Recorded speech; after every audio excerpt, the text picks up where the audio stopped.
My definition of illusion is something that tricks your mind and your brain, which are always competing with each other to make sense of real life. So when you walk through the Museum of Illusions, your perception of reality will be slightly skewed because your eyes and your brain are always competing to understand what you're seeing in our exhibits, in the art, and in the puzzles.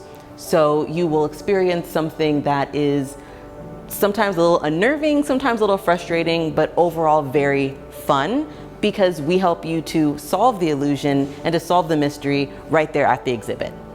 Some of the more fascinating illusions and exhibits on display here are, one of them is right behind me. It is our walk-in kaleidoscope that uses mirrors to reflect an organic changing LED image on one screen across multiple mirrors.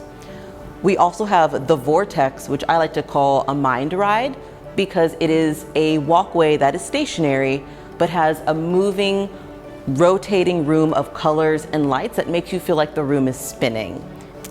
So the Museum of Illusions began in 2015 when two friends wanted to make a museum that was both educational and entertaining to show how illusions work and allow people to be part of it. Since then, we have more than 40 worldwide, and our team has traveled across countries and to the United States now to help build these spaces. So it can take months to create and build the space that is the illusions for people to engage with, but this has been going on since 2015, and every time they open a location, they get more and more ability to show off these great illusions and let people experience them. There are actually a couple of challenges in creating these illusions in the museum. One is that our amazing research and development team and our project team and our architects look at the space and are able to use more than just two-dimensional, but three-dimensional perspective to make sure that each illusion works on its own and including some of the visitors that come through. The next step is making sure the visitors understand how to engage with each illusion, which is why part of creating this, which is a challenge that turns into a solution, is to employ illusion experts who are part of our operations team and help to guide our visitors through the museum and show them exactly how to make themselves part of it and to understand the mystery behind it. There are exhibits that are at Atlanta that are unique to the Atlanta Museum, but most of the illusions tie in a bit of art and a bit of the history and science behind them so that they're able to create new exhibits at each different location. So they're not necessarily creating anything new based off of how the illusion works, but they are creating a new experience into how visitors engage with it. So the museum is an all-age experience from children to seniors and our grandparents and parents. When children come through, they have a slightly different experience because they like to touch and put their hands on, and this is the perfect place for that. Adults will contemplate some of the art, of course, be involved and try to understand some of the illusions, but children also enjoy it as well because they're able to get their hands on it, and it's still a learning opportunity for things that they might see later on in life when they're looking through their school books, and they get a bit of knowledge when they leave. So we've already had some memorable experiences with visitors who come to the museum. One was our Mirage illusion.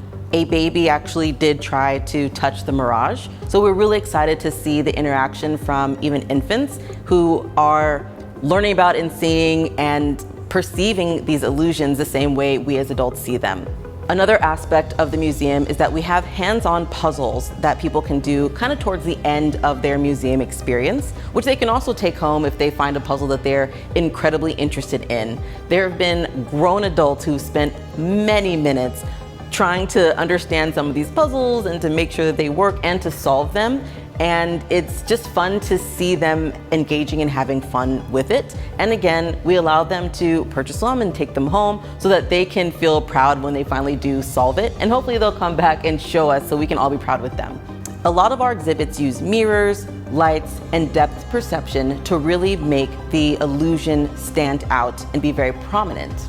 Again, this is nothing incredibly new, but it creates an entirely new experience for the visitors when they see it at our Atlanta Museum.